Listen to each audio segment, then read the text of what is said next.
అందరికీ నమస్తే అండి. ఈ పూట మన వీడియో ఏమంటే, మీరందరూ కూడా ఎంతోమంది మన యూట్యూబ్ ఛానల్ చూసి ఈ విధంగా నా మీద అభిమానం పెంచుకొని నాకు ఈ పసుపు కుంకుమ ఈ విధంగా తేవడం అనేది నా అదృష్టంగా భావిస్తున్నాను.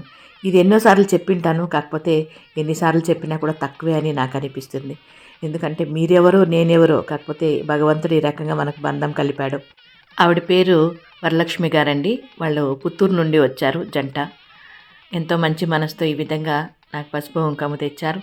దాంతో పాటుగా మన ఆశ్రమానికి అన్నదానానికి ఈ విధంగా బియ్యము, సరుకులు ఇవన్నీ కూడా తెచ్చారండి. ఇంకా వెజిటేబుల్స్ డబ్బులు కూడా ఇచ్చారు. వాళ్ళు చెప్పిన మాట ఏమంటే, మాకు కూడా ఈ విధంగా సర్వీస్ చేయాలంటే చాలా ఇష్టము. అట్లనని మేము ఆశ్రమం పెట్టలేము కదా, దానికని ఎవరైనా చేసే వాళ్ళకి మనము సహాయం అందిస్తే బాగుంటుంది కదా అన్నట్లుగా మీ వరకు ఇవన్నీ తీసుకొచ్చాము అన్నట్లుగా చెప్పారు. చాలా సంతోషంగా అనిపించింది. ఇది ఈ పూట మన చిన్ని వీడియో. సబ్స్క్రైబ్ చేసుకోండి. నమస్తే.